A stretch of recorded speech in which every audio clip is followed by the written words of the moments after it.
turn down the lights. You're listening to Somewhere in Dreamland.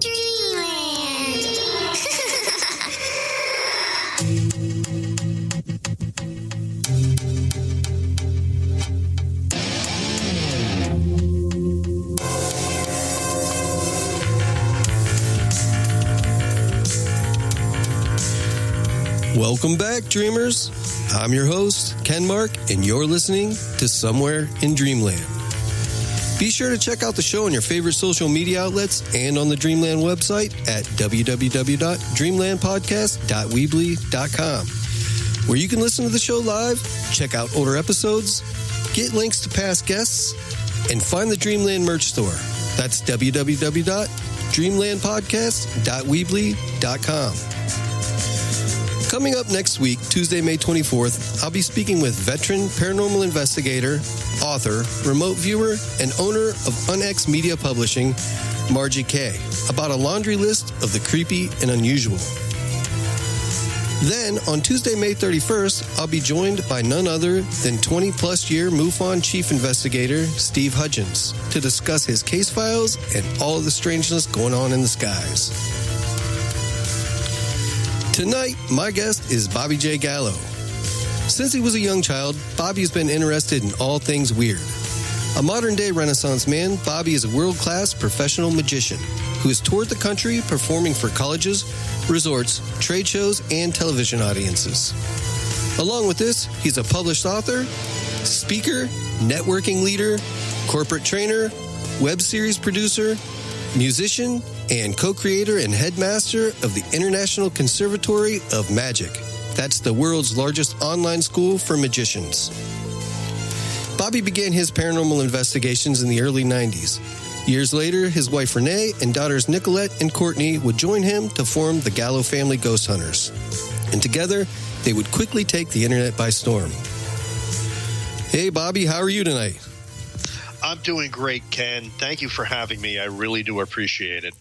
Yeah, man, I'm excited to talk with you because I just by happenstance was browsing the I believe it was YouTube or Vimeo or something like that one day, and stumbled upon your videos, your web series and things like that. It may even have been on Roku. Are you on Roku? We are. In fact, we're probably on every major video platform, YouTube, Vimeo, as you mentioned, Daily Motion, Rumble, and they could all be accessed through Roku, so you probably did see us on there. Yeah, man, I'll tell you what, man, it was something that I'd never seen before because you're out there with your family, your daughters and your wife, and you guys are doing it big like the guys on TV. And yeah, and I'm like, wow, like that's awesome. That is really cool. And having a family like I do, I appreciate that, man. That's something awesome and a very good bonding experience with your family. And I'm sure that your kids really love that. Well, they do. And it's funny because we really started out pretty much out of curiosity. My kids had not known that I was a paranormal investigator since 1990. And, once I started a family, I stopped doing it. So it wasn't something that was really mentioned. I was just dad, basically.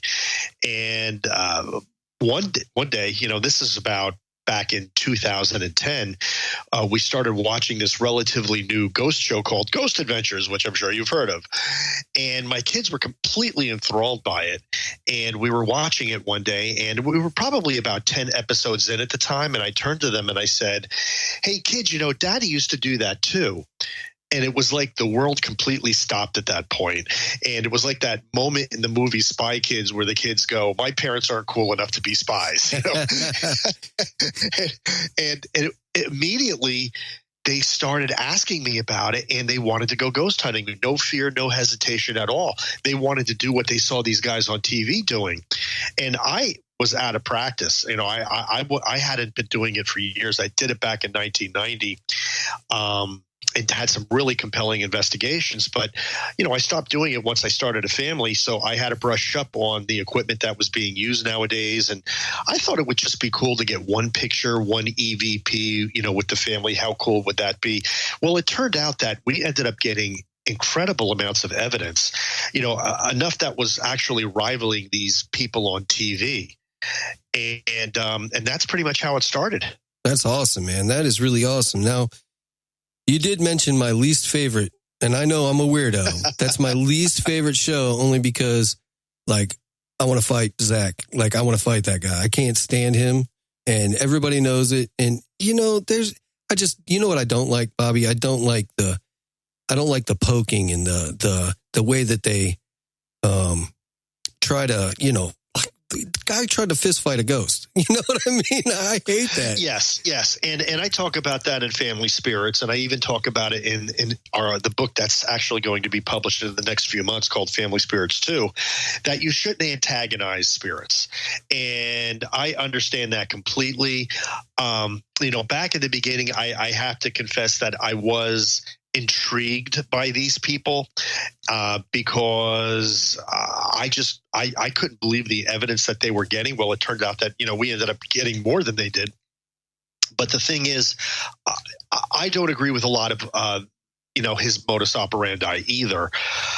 I do respect him for bringing, the paranormal to the forefront of society, like him and Jason Hawes and Grant Wilson. I mean, we owe these guys a debt of gratitude. Sure. But I will say, they were able to pull off something that I wasn't able to pull off. So, I do respect them for that, but I don't go about it the way they do. Yeah, right on. Yeah, that's really the only thing I don't like about him. And I tried to watch that, what's his new show called? Haunted Mansion or Haunted Museum or something like that. Yeah, that I don't like that one. Man, I literally almost vomited. It was so cheesy and put on. And at the one point, they went and seen Robert the doll, and right, that old guy that was with him touches the doll, and it's okay, that wasn't planned out. Come on now, it was really cheesy. Yeah. I agree. And we're really, we're in this industry for real tangible evidence. And sometimes you go over the top and you become too Hollywood. And I think that's where they are pretty much at this point. Of all the ones that I do see on TV, I'm with you. That's probably lower on my list. And I really do take aim at a lot of these shows in my upcoming book, because I think they really have lost sight of the true purpose of the paranormal and what we should really be doing. I do too, because, you, me, we have different ways of going about it, but we both want the same thing. And my objective is to get the information out there. Somebody's having a problem, connect people, that type of thing. And yours is, going and finding the stuff and pretty much doing the same thing. But, there comes a point where, when you blow up like that, and it just makes you wonder how much of this stuff is really nonsense. How much of this that we're seeing isn't something going on behind the scenes. And it really makes me wonder, which brings me to my point. One of the reasons I really enjoy your web series and your videos is that you guys don't always get something. And that says a lot to me. And it's not always, I won't say it's not always entertaining, because it is. I enjoy watching you and your family interact. I will say that, you guys don't always come home with a load of evidence, you don't. Right. And I appreciate those episodes, because I sit and watch that and I go, these guys are doing it right, because they're showing you that every time you go out. I think there's people that sit and watch these shows and say, I want to be a paranormal investigator. And then they go out once or twice and they don't get any evidence, and that's it, Exactly. Yeah. And I really do appreciate you pointing that out, because I've done that for a reason. I wanted to basically put it all out there so that people can get the whole scope of things.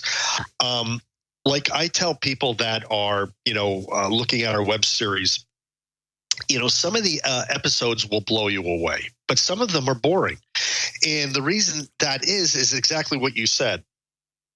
They have to realize that you're not always going to get everything. I mean, even the episodes that are not as compelling as, maybe the Hidden Grave of Thomas Sprott, which is arguably our best episode. They're still good because you're seeing locations, very interesting locations. We're trying new techniques.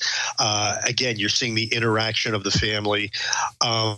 So yeah, some episodes are better than others, but I do put them all out there, and I do that for a reason, which you really expressed perfectly. Awesome.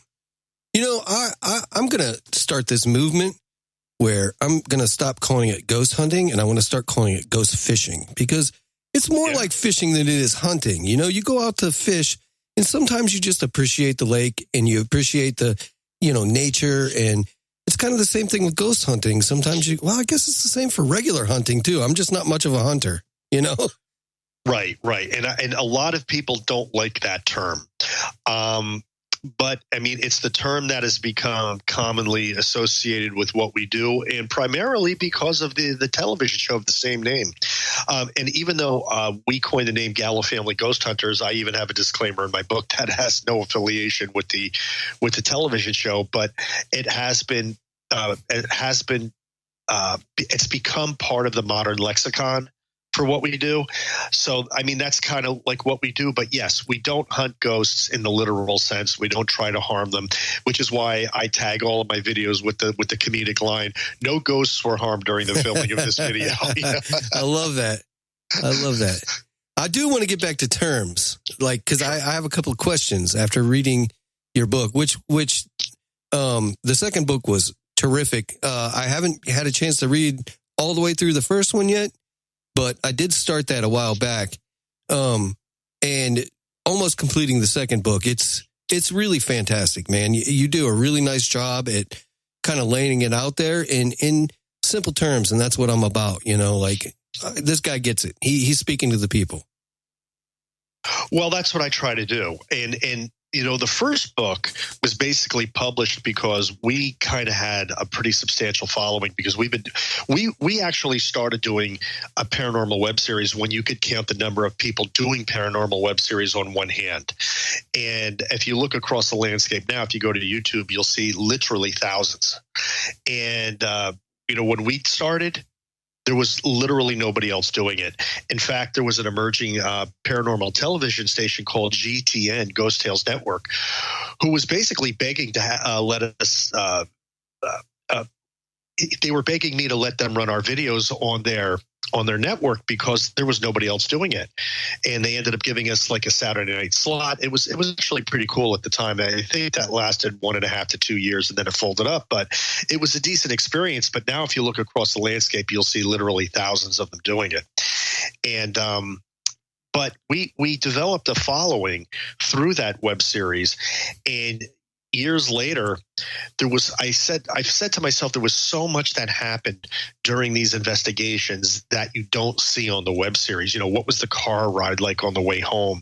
What were some of the more frightening experiences? What were some of the great experiences that you just don't see on the web series?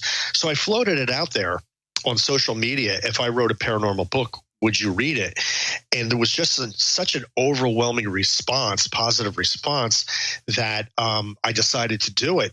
And it was crazy because it was, and I know this is a little bit crude, but I called it mental diarrhea. It was like it all came out. And I ended up writing this 300-page book in about 3 months. Wow. And yeah, it was crazy. And it ended up hitting number 3 on Amazon in the adventure travel category, and did very well. We actually sold more copies overseas than we did here in the U.S. Because we have a huge following in England, of all places. Oh, wow. Yeah. We still haven't gotten over there, but we had all kinds of invites to haunted castles and all kinds of things. And but it's been pretty cool. It's been pretty cool. And my kids still don't own it like I wish they would, because sometimes we go to book signings and people are lined up to get get their autograph on the book, and they're very uncomfortable with it. They actually don't like it. Oh, wow. So, yeah, they're pretty humble when it comes to all of this stuff. Well, I mean, that's not a bad thing, but No, it's not. no, I get what you're saying. So I want to go back to the beginning for you, and I want to know first of all, you're a professional magician, which is Yes. really, really awesome. So how did you get interested in magic and the supernatural and weird stuff? What sucked you in? Well, when I was a kid, I was into magic. You know, I watched Laugh-In, which was an old comedy show. And there was a sketch they were doing where Walter Winchell and Ruth Buzzy, he was a magician. She wanted to be part of his act, and he snapped his fingers and turned her into a rabbit. And as a kid, I thought that was the greatest thing in the world. It was just a camera trick, but I thought he really did it. And I said, oh my gosh, I want to be a magician. And I ended up getting a couple books on magic, and I down the rabbit hole I went. And I just got hooked on it, and I started doing it more and more and more. Some local newspapers ended up doing some articles on me, and after I got out of high school, I started doing it as a semi-professional, and before I knew it, I was actually doing it as a full-time professional, and I ended up touring all over the United States, doing cruise ships and trade shows, and then I started magic and the paranormal have always been very closely related, because Harry Houdini, half of his act was debunking fraudulent spiritualists in the Victorian era. Yeah, and he was very big. He was very big against the spiritualist movement. Yes. But you see, now I came from a total opposite viewpoint. See, I believed in ghosts. So I said, I wonder if there's a way I can parlay being a magician with actually proving that ghosts exist rather than disproving spiritualists. And I actually did, because I said, you know what? I could look at these paranormal shows with a critical eye, and I could see if they're falsifying evidence. And I've caught a lot of them on a lot of shows, which I'm going to talk about in my second book. And, so I kind of took the opposite approach. And Fiona Broom, who's a very, very famous paranormal investigator and author, she did the foreword to Family Spirits. I loved her quote when she said that when she sees our web series, it's Ghost Hunting How It Really Is, and that as a magician, I can really spot fraudulent evidence with the trained eye of one who's schooled in the fine art of misdirection. So that's where it kind of melds together for me. Whereas Houdini said, well, these spiritualists are fraudulent because the floating trumpets are just suspended by wires. I kind of use it to say, well, if I see evidence, I could spot if it was fraudulent, but I could also tell if there's no explanation for it, if that makes sense. I could look at it and say, there is no logical explanation. And coming from a magician, I could tell you that this is probably valid paranormal evidence. So that's the angle that I take. Yeah, I like it, man. I like it. So was it a natural transition then, would you say, from magic and everything to into the paranormal realm? Only in the sense that it made it a lot easier to produce a web series, because I had been in the entertainment business for a very, very long time. So it was a natural progression for me to take, our adventures and actually make it into a web series. In that sense, I think it made a lot of sense. As far as, being a magician who's a ghost hunter, sometimes that's a detriment, because I have people saying, well, you're a magician, you're just faking all this stuff. And I'm like, no, you're not getting this. Yeah. I'm taking the opposite approach. But I would say that the biggest benefit has been being able to take the investigations and actually making them into an art form, so to speak. Okay. Yeah. Great answer, man. So I believe that nearly everyone in this field and everyone that has walked the earth has had a paranormal experience or two, whether they allow themselves to admit it or not, or they don't recognize it. I believe that they have. What was the factor that changed it all for you and made you decide to jump in and start doing this? These are very, very good questions because it's actually threefold. The first one was the very first investigation that I did back in 1990 in the old Palace Theater in Netcong, New Jersey, which was actually built by my great uncles. I had wind that it was haunted, and I wanted to go and investigate it. So me and some friends got together who were also interested in the paranormal, and that's when we did our first investigations. But after that, I had drifted away from the paranormal for some years. I became a professional magician. I raised a family. But then something really profound happened. And I didn't even talk about this in my first book, Family Spirits, but I do talk about it in the second book because in the first book, the time it was very personal. The timing just wasn't right, but now I think it is. I was actually living in the South. I was 5 states away from New Jersey at the time where my sister-in-law was living. And she had sat for a reading with a psychic medium. And my father, who had passed away in 1983, he passed away from pancreatic cancer, and it was a very horrible death. And for years and years and years after that, I was having dreams that he was still in his cancerous, emaciated state. And I couldn't shake these dreams. I was considering going for therapy. I didn't, but I never told anybody about these things. I was pretty much just suffering with these visions myself. Well, it turns out that one day I'm down south and I get a call. It's my sister-in-law, Jill. And she said, Bobby, she goes, I have something that I need to tell you. And I said, what? She goes, I sat for a reading with a medium. I said, okay, that's pretty cool. I said, but why are you calling me about this? She goes, well, right during the reading, a spirit came through, and the medium asked me if I knew a person by the name of Vince. And she goes, well, yeah, that was my father-in-law who passed away. And the medium goes, this Vince needs to get a message to Bobby. Do you know a Bobby? Oh, wow. And no, this is all true. And my sister-in-law goes, that's my brother-in-law. Yes, he needs you to tell Bobby he doesn't look like that anymore. Tell him that I'm young again. Wow. That is definitely profound, man. That is crazy. How did that make you feel, like, right there? Like, you probably had so many mixed emotions going on with it that it wasn't stunned. Funny. First of all, I immediately got it. I immediately understood it. Stunned shock. My heart was in my throat. I couldn't breathe. It was beyond. There's nothing in this world that could have made that possible unless it was real. And I was OMG. Now, that was it. I had to find out how this could have been possible. Yes, I had done paranormal investigation years and years earlier, but now we're playing on a whole new level. Yeah. I said, this is unbelievable. And I didn't even know who this woman was, this medium was, until years later. And I actually interviewed her for my second book. And she didn't even know the backstory of the reading that she relayed. When I gave her the backstory, she was almost as blown away as I was. Oh, wow. But she's the real deal. She's a psychic medium for police departments, that help solve murder mysteries, and all this other stuff. I mean, she's probably one of the best psychics, in the country.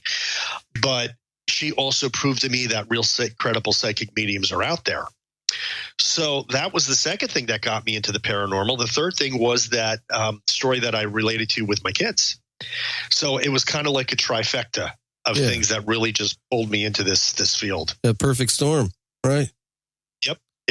That's pretty awesome. Yeah, I think you're right about there are real legit psychic mediums out there that really, really zero in on stuff and know what they're doing. And I've talked to a few myself, and it's really crazy the things that they can do. It blows me away. Yeah. And as far as I know from what they've told me, everybody has this ability to a greater or lesser extent, but you touched upon it just a few minutes ago when you say that people block it out. people have these experiences, but they write it off as coincidence or, a trick of the light or a trick of the mind. But the reality is everybody does have this ability to a greater or lesser extent. In fact, I say in my new book that, we call, all of these people that believed in ghosts and things of that nature in the, back in the day, so to speak, we call them superstitious. They weren't superstitious. They were just less distracted. They were able to experience these things. It was a reality to them because they knew it was real. But now, in a day of computers and cell phones and cars and you name it, we are so distracted that these things happen to us and we just brush them off. Yeah, for sure. So I guess my next question is the first book, Family Spirits, it was well received and had great reviews. And that's a really, really hard mountain to climb, man, a hard target to beat. So what was the motivation for this second book and how is it different from the first? Great question. Well, the second book, it was pretty much born when we were doing the Paracons. And we're sitting there writing autographs and we're signing the books. And I had some people come up to the booth that had already purchased the first book. And they said, have you written a second one? I already, read your first one. And I said, yeah, I would like to write a second one. I said, but and even though we've had some really stunning and compelling investigations since the publication of the first book, I really wouldn't know what to write for the central theme, because in Family Spirits, the whole first half of the book is a paranormal primer. And the reason I had to write it that way is because most of our fan base that was watching our web series, they didn't know our terminology. Us in the paranormal industry, we have our own lingo, EVP, AVP, all these things that they don't know what these things are. So I had to write a paranormal primer so people would understand the industry before I could go into our investigations in the second half of the book. Well, in the second book, I have our continuing investigations, but what do I write for the first half? Because I already blew everything I knew in the first book. But my wife had the answer. She knew immediately what it should be. She said, we need to write about why we're doing this. What's the purpose of why we're doing this? And when she said that, not only did it make sense as it pertains to us, but then I looked across the landscape and I saw what these people are doing on YouTube and even the network TV shows. And they're really straying from what I feel the purpose of the paranormal should be, or what we, the whole team, how we feel. And, a lot of people are going, pure sensationalism. On these web series, people are going, oh, a demon tried to lock me in a crypt, and how can I get more subs and views and clicks? And it's just become a business instead of a way to seek answers to the afterlife. So that's the purpose of the second book. That's why the subtitle is Family Spirits 2: Purpose and the Paranormal. And I was really lucky to get some really incredible luminaries in the paranormal field to do interviews with for the second book. I have an ordained exorcist. I have an archbishop in the Catholic Church. I have Brian Cano from television's Haunted Collector and Paranormal Caught on Camera. So I got my paraceleb. I got Sylvia Rossi, who is the psychic medium who relayed that life-changing message to me, and Kevin Kincaid, who's a Hollywood actor. He plays the bad guys in countless movies, but he's also a psychic medium. These people are going to blow your mind in the second book. And they all discuss the purpose as it relates to the paranormal, all coming from a different perspective. Yeah, that's pretty awesome. That is one thing that I've appreciated with the book is you have multiple angles to everything. And it really, what it does to me is it shows me your passion for the paranormal and your understanding for it as well. And I appreciate that. Thank you. Well, I really do appreciate you saying that, because I take it very seriously. Look, I'm not in this for, the fame and the glory and things like that, because we actually had a couple opportunities for that. And we decided not to go forward with that for a number of reasons. I wanted the kids to go to college to get, real education. And, but, we've had, television opportunities, but that's not why we're doing this. The paranormal's serious. My wife thinks this is the next stage in human evolution, and I agree with her. We're trying to find the answers. People want to know what happens when we die. People want that assurance that there's an afterlife, and they want to know what happens. And sometimes I feel that maybe we're not meant to know certain things, but I think that the human species is now ready to start understanding this great mystery, because for the past 2,000 years, all of this was just taken on faith alone. Now we're getting proof. And I think it's a pretty amazing time to be alive, honestly, to be on the very cusp of actually proving the afterlife exists. Yeah, pioneering it pretty much. Yeah, absolutely. So I want to talk about your team for a minute here. So every team puts their aces in their places, so to speak. If it's be it a ghost hunting team or a sports team or whatever. So give me the rundown of your team and how they fit in on your roster, man. Well, they all fit in because they're my family. But all kidding aside, I will say right off the bat that all, Renee, my wife, Nikki G, my oldest, and Courtney, my youngest, they are all more talented than I am when it comes to paranormal investigation, by far. Me, I am Mr. Showbiz. I was the magician. I was the entertainer. I was the one who puts together the web series. I'm kind of like the ringmaster, and I'm the one who, pretty much teaches them how to use the equipment. But as far as actual psychic talent is concerned, they blow me away. Renee is, she's absolutely intuitive. She can work the dowsing rods like no one you've ever seen. When I got her first set, it was like she was using them her entire life. She could communicate. She could establish rapport with spirits using them. And, she's just amazing to behold. Some of our episodes, Flowers for Emma, is a great episode where you could really just see her, talking to, a 19th century Southern socialite through these rods and just having an amazing conversation. Nikki G, my oldest, she's an empath. She can sense emotions in both the living and especially the dead, and she could tell, if it's a benevolent spirit, or if it's an earthbound that maybe isn't so nice, if you will. And we've run into a number of those. And she's also the one that has a knack for capturing the best paranormal evidence on camera. Courtney, my youngest, she's fearless. She can see orbs with the naked eye, and she has pointed to orbs that we can't see, and we turn the cameras, whether it be video or still, into the direction she's pointing, and we capture the orb on still, or we've actually have them on video.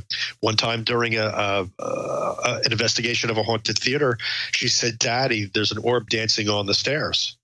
I swung the video around, and when we did evidence review, and you can see this on our web series, there's the orb dancing on the stairs. Interesting. That is really interesting. Yep. Now, being a professional magician, though, I feel like you're counting yourself out of the team a little bit, because you have to have that skill or talent requires sleight of hand and attention to detail, right? Yes. So this has to help you on an investigation, and it has to help you debunk some of the evidence when you're reviewing it, right? Yes, and we throw out a lot. I mean, we've thrown out a lot of evidence, and some of the stuff I didn't even want to throw out, but the rest of the team is like, no. But here's the thing: we get so much genuine stuff that we don't need this other stuff. And it does help me. It helps me use the equipment and be able to record these investigations on camera very precisely so that we can capture the evidence. And so I don't count myself out. I don't count myself out in that regard, but I will say this.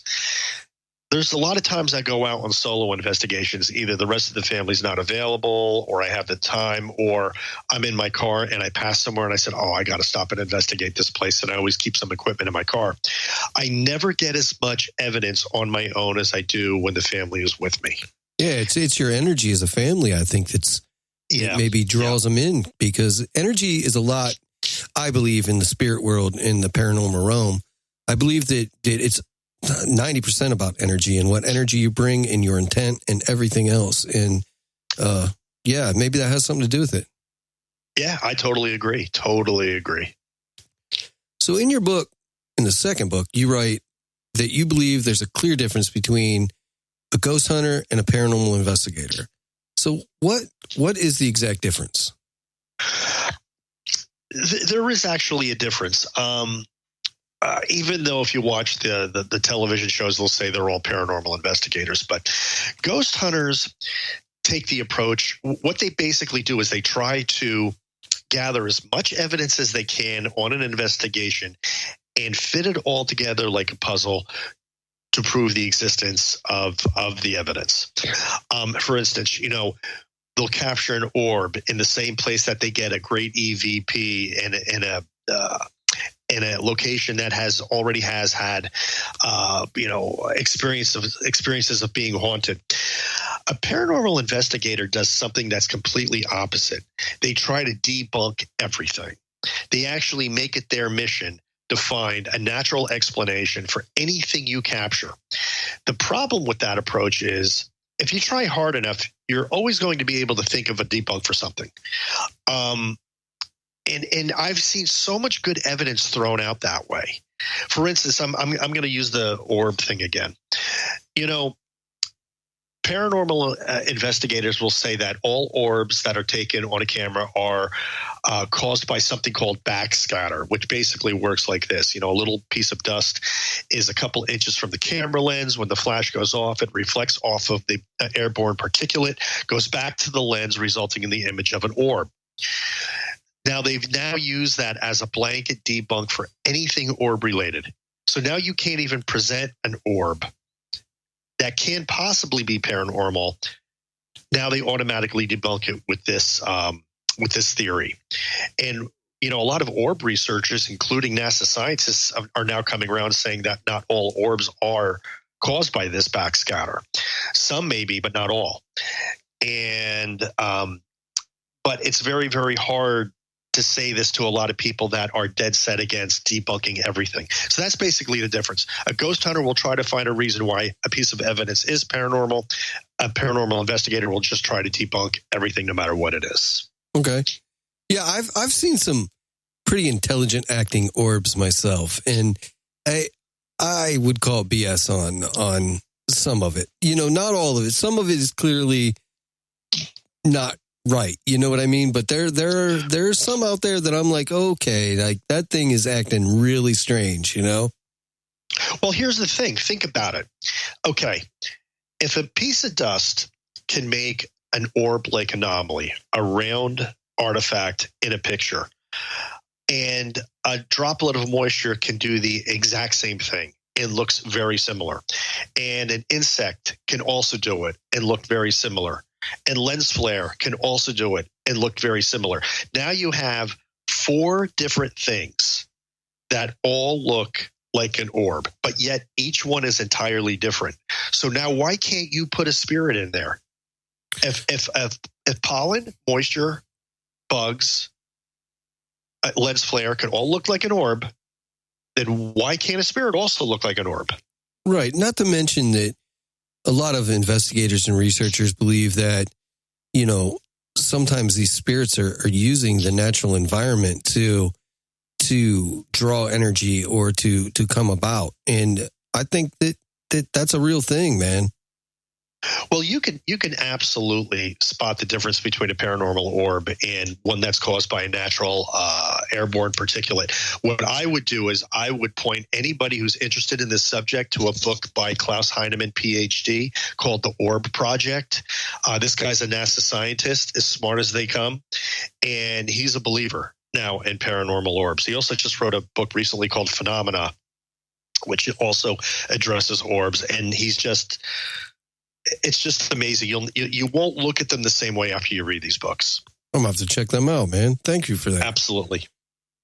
So we talked about ghost hunters and paranormal investigators. Now, what's the difference between those two and a paranormal researcher? Well, Brian Cano in my new book will tell you that a researcher is basically a paranormal investigator or ghost hunter that just takes it to the next level. The authors, those who have groups that study specific phenomenon. It's basically a ghost hunter that has gone past the level of hobbyist and is now really trying to contribute something to the to the paranormal field, the parapsychology field, and things of that nature. I like it. So what types of equipment do the Gallo Family Ghost Hunters use? Well, it's funny you should mention that as well, because, when we started, we were using, your standard EMF detectors, infrared cameras, digital voice recorders for EVP. And as time went on, we started getting newer equipment and different types of equipment. We now find ourselves going back to the original equipment because it just seems like it works better. So that being said, we do use a lot of the classic equipment. We do use the EMF detectors. We do use the infrared cameras. We do use the digital voice recorders. I recently from Gary Golka, I did get an IR thermal detector, crosshair detector, which actually looks like a professional version of a ghost radar, but instead of using EMF, it uses thermal anomalies on a grid that almost looks like a radar screen, so you can actually track hot and cold spots in a haunted location. Well, that's pretty cool. I bet that comes in handy. Yeah. It's really good because, we were actually trained by Dr. Harry Stafford, and God rest his soul, he's passed, but he was one of the best in the business in St. Augustine, Florida. One of his biggest pieces of equipment was your standard thermal gun. So he taught us in the proper ways to use that and detect paranormal anomaly using temperature fluctuation. So this new piece of equipment actually just makes it easier for us to get more precise readings. Okay. And, Gary Golka, he invented the Melmeter, the SB7 Spirit Box. I mean, anything he puts out is serious stuff. Yeah, he's got some good equipment for sure that he's put out. Absolutely. So, well, he's a man with a mission. He invents this so he can communicate with his deceased daughter. So he's a man on a mission. He's looking for that ultimate piece of equipment that's going to bridge the gap. Didn't he originally name like his first piece of equipment after her or something like that? Yes, the Melmeter. Okay. Her name was Melissa. Yeah, so he named the Melmeter after her.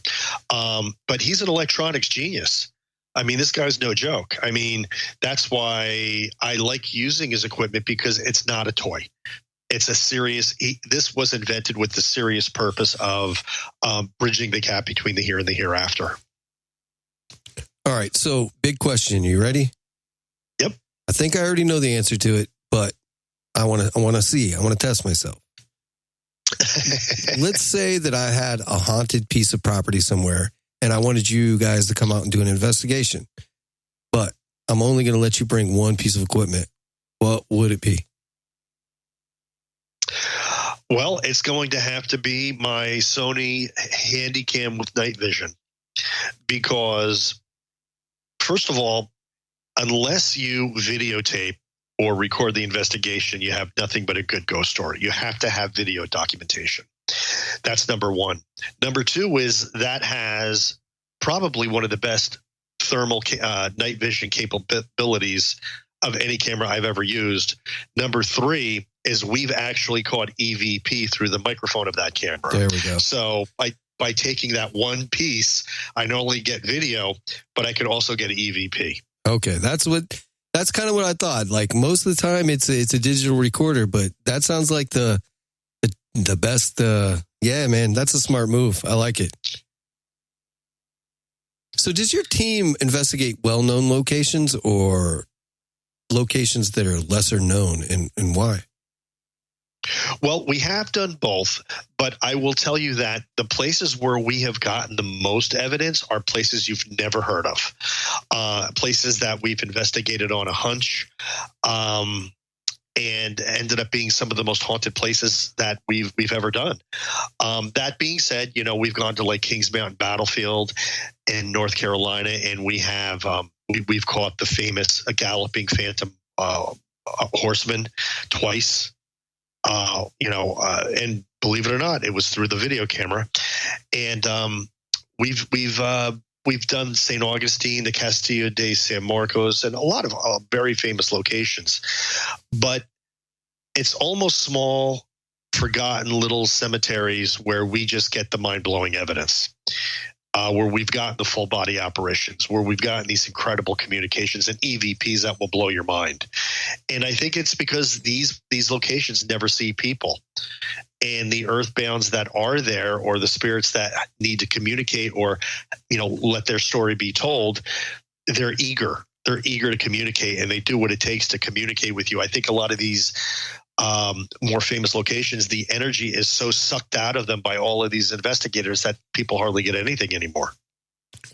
Plus, I think the bigger named places usually have more traffic, and you have a better chance of contaminating evidence and people even tampering with you sometimes on accident or on purpose. So,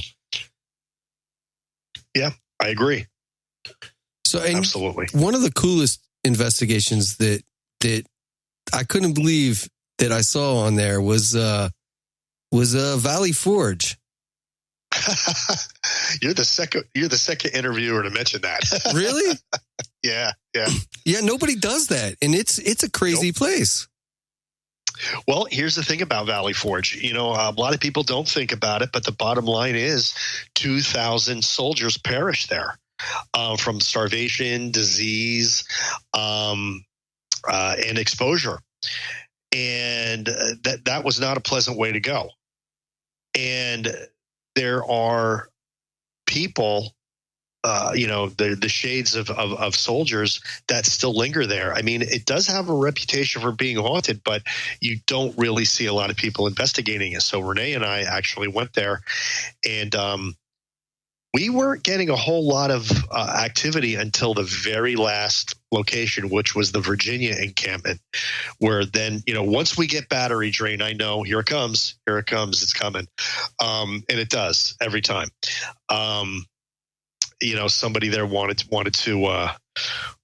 communicate, and we also got a great picture of them. Yeah, that's awesome, man. I thoroughly enjoyed that one, man. That was really cool. I enjoyed it. That's awesome. Thank you so much. I appreciate that. Yeah. So I want to ask you, your family, they all have a psychic ability or two, and sometimes when we're out there, the darker forces like to take advantage of that sometimes and find a way in. How do you guys protect yourself when you're out there? Okay, this is a very important question. It's not only a good question, it's a really important question, because I will say right now, full disclosure, in the beginning, we were protecting ourselves as much as we should have, and we ran into some trouble. That being said, today we do things a little bit differently. People are going to protect themselves in different ways depending upon their spirituality. So I could only give you what we do coming from our perspective, because we're Roman Catholic. So we carry blessed medals of St. Benedict, which is the devil chasing medal, which has been used to repel dark forces for literally centuries. We also, it was funny because we were actually in Salem, Massachusetts, and my kids were getting readings from a Salem witch. Now, this is not a Roman Catholic. This is a Wiccan. And she paused when she was reading Courtney, and her face just drained and got really flushed. She goes, you're under the personal protection of Saint Michael. Oh, wow. And yeah, that was crazy because here's a Wiccan who is not even Roman Catholic telling us that my daughter is under the protection of this Catholic, or he's not Catholic per se, he's Christian archangel, but an archangel, whatever. It was such a weird situation, but I do feel that to be true because Courtney has been targeted many times.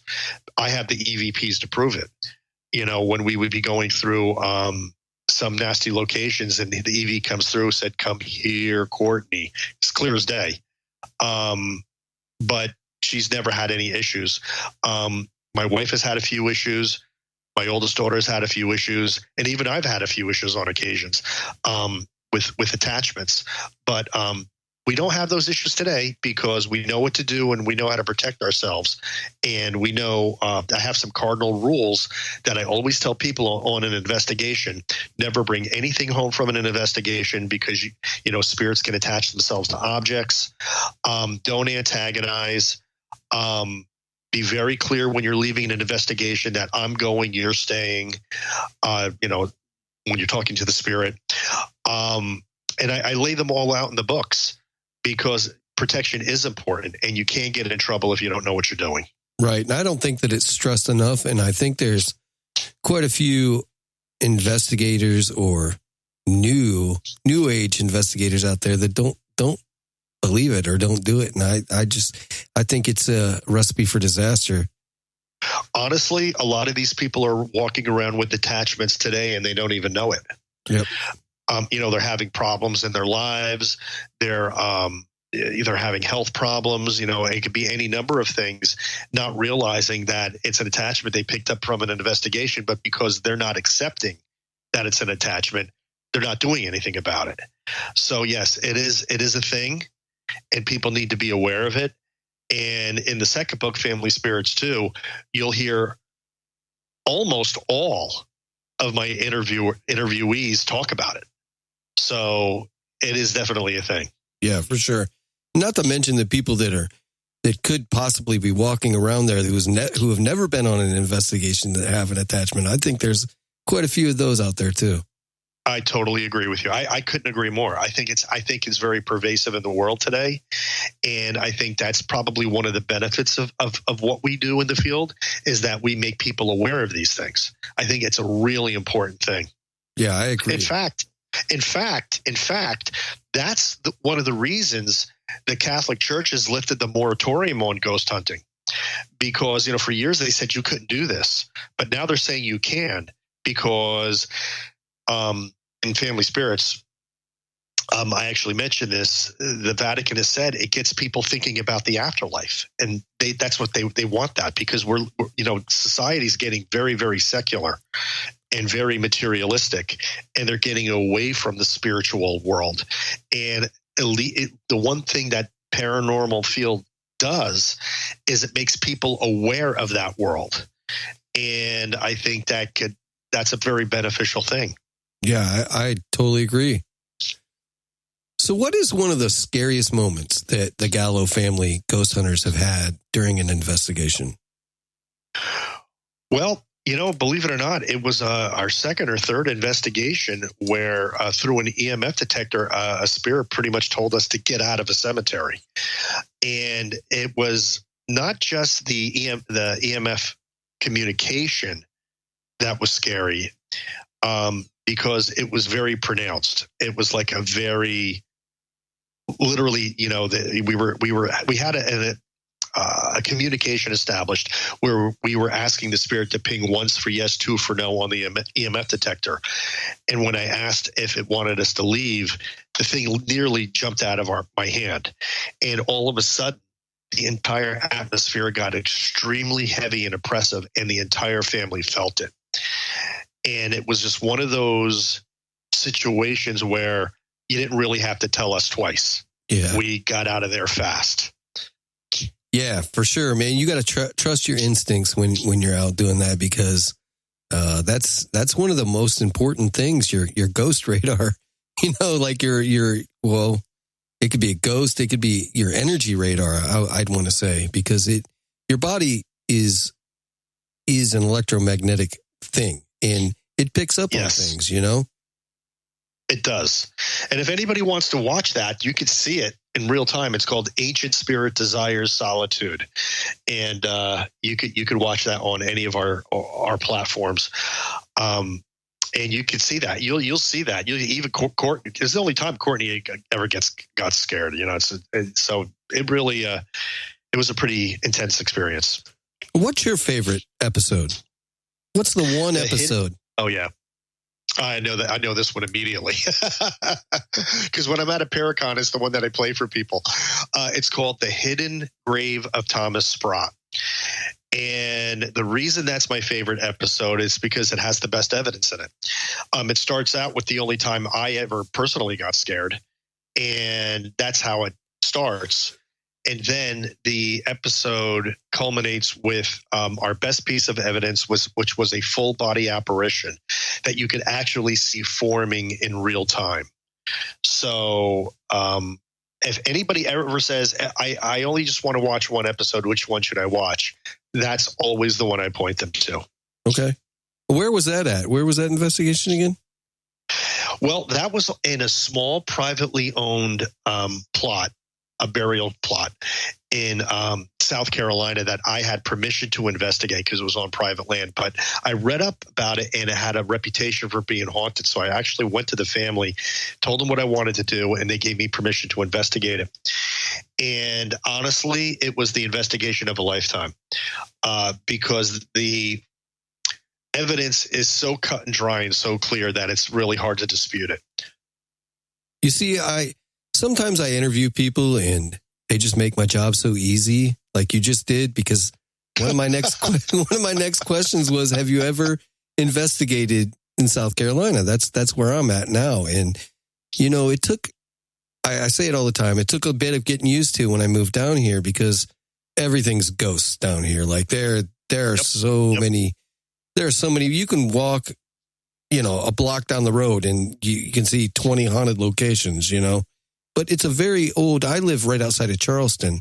So it's, oh boy. Yeah, it's very old. Our porches are painted blue to keep the evil spirits out. And it's crazy, man. But it's so burnt into the culture down here that it isn't funny, man. I mean, it's just, people know it down here, and that's that. You don't argue with them and you don't talk about it. Well, I believe them. And not to sound like a broken record, but I think it's because people back then were less distracted and they were just more aware of it. It's not that they were superstitious. It's that they knew. I mean, we know a lot of things now. Oh, well, we know this and we know that. Well, they knew ghosts existed, and they weren't any less intelligent than we are today. Yeah, agreed. So let me ask you, do you feel that the paranormal is all intertwined and connected? I guess whether it be cryptids or ghosts or aliens or interdimensional beings or psychics, do you feel like it's all connected somehow? Oh my gosh, yes. I mean, I think, well, first of all, everything that you mentioned, cryptids, cryptozoology, UFOs, and ghosts and spirits, everything is paranormal in the broad sense, because you're dealing with the unknown, and the unknown is paranormal, or some people like to say supernormal. So yes, it's all connected in that regard. Is Bigfoot supernatural? I don't know. I never used to believe in Bigfoot until very recently when I saw some really compelling evidence. Now I'm on the fence. But he's not necessarily supernatural, but he is paranormal. See, there's a quantitative difference there. UFOs, same thing. But I will tell you this. I think spirit, consciousness, mind, ghost, those are all different words for the exact same thing. Yeah, I think so too. I totally believe that your consciousness is your spirit. That's the intangible part of you that leaves the body at death. Those are definitely intertwined. In fact, I believe those are all the same thing. Yeah, I do too. I mean, there are so many points, like when I'm looking into this stuff that they just seem so close, like so close to each other that even sometimes that you can get them confused for one another, and right. It's really crazy to think about when you dissect it all and look at it in a paranormal. I was once told that, a UFO researcher has a UFO lens and a ghost hunter has a ghost lens, and a cryptozoologist has a cryptozoology lens. But if you guys all take those lenses and put them all together and line them up, you guys are seeing maybe different forms of the same thing. And it's pretty neat to think about like that. It is. And we all know that this is all coming to fruition. I mean, look at the U.S. government is now admitting that UFOs are real. I mean, I never thought I would see that in my lifetime. And here we are. Just my evidence alone, I don't have to look at anybody else's evidence. My evidence alone is so compelling that I say to myself, well, if this isn't paranormal, then what the heck is it? Because something is here. So I just recorded this voice. Where did it come from? I just took a picture of this full body apparition. If that's not a full body apparition, then what is it? What allowed me to take its picture? So, I mean, the evidence is there. And we just need to understand it more. Yep, I agree. So, Bobby, what's next for you, man? What do you guys got cooking next? Well, right now, after the publication of the second book, we are really hyper-focusing on doing as many paracons as we can. And, a lot of people are like, well, why are you doing the paracons? Well, twofold. Number one is if we're going to publish these books, we want to get them out there. That's kind of obvious. Yeah.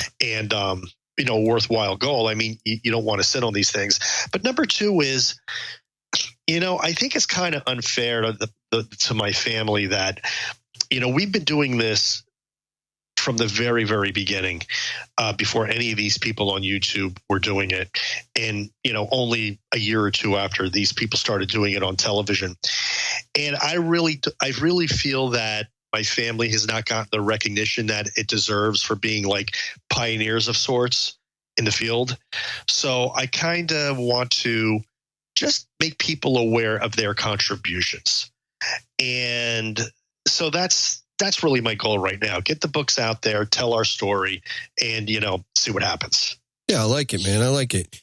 When does the book, the second book, when does it drop? When does it release? Well, it was supposed to have it's supposed to be dropping on June 1st, but we had to push that back because we had an unexpected death in the family. And we had to pay for burial expenses. So that's true story. Yeah, that just happened very recently.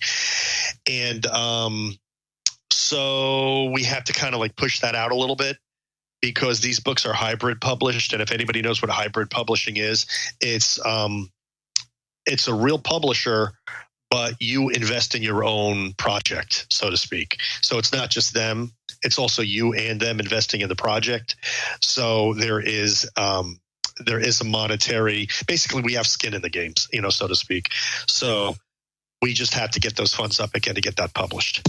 All right. In the meantime, where can everybody find your book and all your investigations? Where's the best place to do that or to get a hold of you? Maybe if they have a location they want you guys to come check out. Well, the beautiful thing about that question is we just got a link tree. And if you don't know what a link tree is, it's like now you have everything in your world on one URL. It's amazing, isn't it? I love it. It's the greatest invention in the world. So if you want to get our book, Family Spirits, The Adventures and Evidence of Gallo Family Ghost Hunters, number 3 on Amazon in the adventure travel category, or you would like to watch our web series on Vimeo, or you would like our Twitter, Facebook, MeWe, social media pages, everything can be found at ghosthunter.ws. All right, ghosthunter.ws. And so you got some Paracons coming up. The book will be released soon. If you guys come down my way, man, let me know, and we'll go out and have a bourbon and a cigar somewhere. Oh, you twist my arm. But we will. We're going to be at the Gettysburg Battlefield Bash. We're going to be at Paracon, CONN, in Connecticut. We're also going to be at Mohegan Sun in Connecticut for the Warren Seekers of the Supernatural Paracon. And that's all upcoming this summer. So if anybody is going to any of those events, please look for our booth. We will be at all of those events. We actually have a few more, but they're slipping my mind at the moment. But you can find out everything, even our schedules, at ghosthunter.ws. Awesome. Well, Bobby, I'd love to have you back on the show again sometime, and maybe next time we can get some of your EVPs on here. We can find some of them and play them for the audience. That would be exciting. I would absolutely love to do that. I could send you the files. Whatever you want, that would be great. For sure. Yeah, let's do it again, man, because I really enjoyed talking with you, man. Yeah, this was a lot of fun. Thank you very much, and your questions were awesome. Oh, thanks. I appreciate it, man. I'm getting better. I'm getting better at it. So, all right, Bobby. Well, thank you again for your time, and I appreciate you, man. Thank you very much for having me. I really do appreciate it.